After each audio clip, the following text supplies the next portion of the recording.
Bismillahirrahmanirrahim. Assalamualaikum warahmatullahi wabarakatuh. Rasulullah Shallallahu Alaihi Wasallam juga manusia dan tak bisa terlepas dari sifat-sifat yang manusiawi. Beliau makan, minum, tidur, sakit, gembira, susah dan lain sebagainya. Sebagai manusia, beliau juga bisa lupa dan salah. Hal ini pun kemudian menimbulkan pertanyaan, apakah hal tersebut tidak bertolak belakang dengan sifat maksum yang dimiliki oleh Nabi Muhammad Shallallahu Alaihi Wasallam?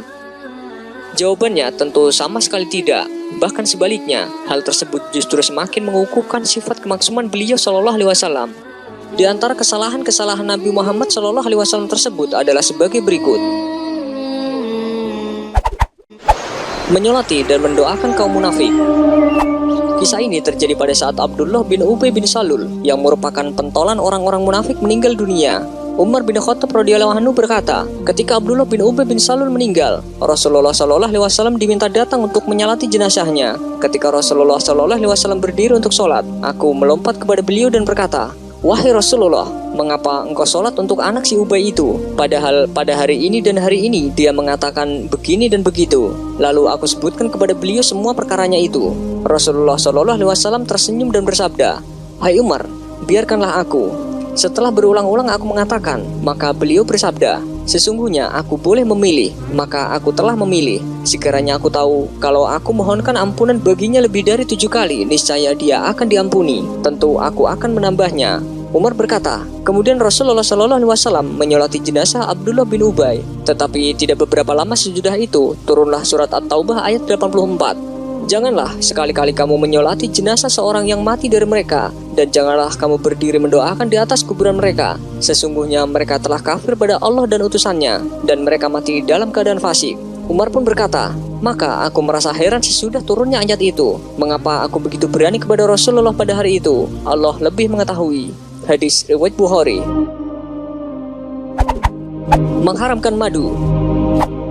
Diriwayatkan oleh At-Tabrani dengan sanad yang sahih yang bersumber dari Ibnu Abbas. Hadis ini mempunyai penguat di dalam As-Sahihul Bukhari dan Sahihul Muslim, bahwa Rasulullah Shallallahu Alaihi Wasallam minum madu di rumah Saudah, kemudian pergi ke rumah Aisyah. Lalu Aisyah berkata, aku mencium bau yang tidak sedap. Kemudian Rasulullah Shallallahu Alaihi Wasallam datang ke rumah Hafsah, dan ia pun berkata seperti ucapan Aisyah itu. Lalu Rasulullah Shallallahu Alaihi Wasallam bersabda, barangkali bau tersebut berasal dari minuman yang diminum di rumah Saudah. Demi Allah, saya tidak akan meminumnya lagi.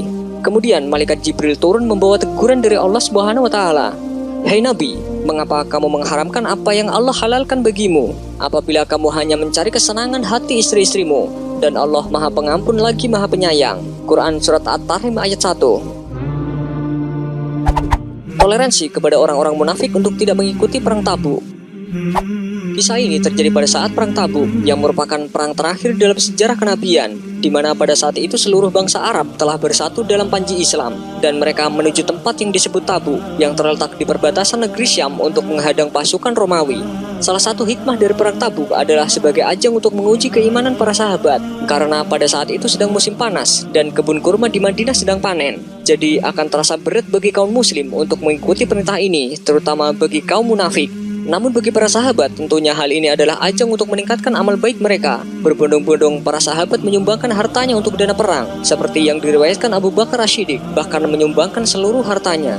Salah satu sahabat Nabi Shallallahu Alaihi Wasallam yang tidak ikut berangkat berperang adalah Ka'ab bin Malik, yang masih menunda keberangkatannya dengan alasan karena dia masih sibuk mengurusi kebun kurmanya yang sedang berbuah, dan Rasulullah Shallallahu Alaihi Wasallam saat itu mengizinkannya. Kemudian Allah menegur beliau melalui firman-Nya, semoga Allah memaafkanmu. Mengapa kamu memberi izin untuk tidak mengikuti perang Tabuk sebelum jelas bagimu orang-orang yang benar-benar ujur, dan sebelum kamu ketahui orang-orang yang berdusta, orang-orang yang beriman kepada Allah dan hari kemudian tidak akan meminta izin kepadamu untuk tidak ikut berjihad dengan harta dan diri mereka, dan Allah mengetahui orang-orang yang bertakwa. Quran surat At-Taubah ayat 43 sampai 44. Mengambil tebusan dari tawanan. Dari hadis Ibnu Abbas radhiyallahu anhu, ia bercerita, ketika kaum muslimin menawan beberapa tawanan, Rasulullah Shallallahu Alaihi Wasallam berkata meminta pendapat Abu Bakar dan Umar, apa usul kalian mengenai tawanan ini? Abu Bakar menjawab, wahai Nabi Allah, mereka masih anak-anak paman dan keluarga besar. Menurut saya kita ambil tebusan dari mereka, sehingga uang tebusan itu bisa jadi kekuatan kita dalam melawan orang-orang kafir. Barangkali saja Allah memberi mereka hidayah untuk masuk Islam. Rasulullah Shallallahu Alaihi Wasallam kemudian beralih kepada Umar. Bagaimana pendapatmu, hai Ibnu Khattab? Ia menjawab, demi Allah, jangan wahai Rasulullah. Saya tidak sependapat dengan Abu Bakar. Akan tetapi, menurut saya Anda sebaiknya memberikan kuasa kepada kami menebas batang leher mereka. Anda berikan kuasa saja pada Ali untuk menebas leher Aqil bin Abu Thalib, dan berikan kuasa kepada saya untuk menebas leher Fulan. Maka saya akan tebas lehernya, sebab mereka-mereka ini adalah para elit pemimpin kekufuran dan dedengkot-dedengkotnya. Hadis riwayat Imam Muslim. Pada waktu itu Rasulullah Shallallahu Alaihi Wasallam lebih tertarik dengan apa yang diusulkan Abu Bakar dan tidak tertarik dengan apa yang diusulkan Umar. Esok harinya Rasulullah Shallallahu Alaihi Wasallam menangis di bawah pohon karena mendapat teguran dari Allah Subhanahu Wa Taala. Tidak patut bagi seorang nabi mempunyai tawanan sebelum ia dapat melumpuhkan musuhnya di muka bumi. Kamu menghendaki harta benda duniawi, sedangkan Allah menghendaki pahala akhirat untukmu, dan Allah Maha Perkasa lagi Maha Bijaksana. Sekiranya tidak ada ketetapan yang telah terdahulu dari Allah Azza wa Jalla, niscaya kamu ditimpa siksaan yang besar karena tebusan yang kamu ambil. Maka makanlah dari sebagian rampasan perang yang telah kamu ambil itu, sebagai makanan yang halal lagi baik, dan bertakwalah kepada Allah Azza wa Jalla. Sesungguhnya Allah Maha Pengampun lagi Maha Penyayang. Quran Surat Al-Anfal ayat 67-69. Hukum Allah Subhanahu Wa Taala menghendaki Rasulullah Shallallahu Alaihi Wasallam memilih opsi kedua. Yang demikian itu karena dengan terbunuhnya pembesar-pembesar musyrikin, kekuatan Islam akan ditakuti. Mendoakan keburukan untuk orang yang mendolimi dirinya. Terdapat dua riwayat berbeda dalam kisah ini. Yang pertama diriwayatkan oleh Imam Ahmad dan Muslim dari Anas.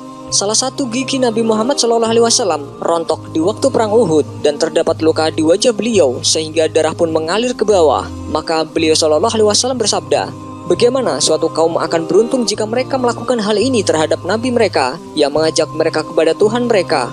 Maka Allah Subhanahu Wa Taala menurunkan ayat, tak ada sedikit pun campur tanganmu dalam urusan mereka itu, atau Allah menerima tobat mereka atau mengazab mereka, karena sesungguhnya mereka itu orang-orang yang zalim. Yang kedua diriwayatkan oleh Imam Ahmad dan Bukhari dari Ibnu Umar. Dia berkata, saya mendengar Rasulullah SAW bersabda, ya Allah, kutuklah si Fulan, kutuklah Haris bin Hisham, ya Allah, kutuklah Suhail bin Amr, ya Allah, kutuklah Safwan bin Umayyah. Maka turunlah ayat, tak ada urusanmu mengenai hal itu, sehingga semua mereka itu pun diterima tobatnya oleh Allah.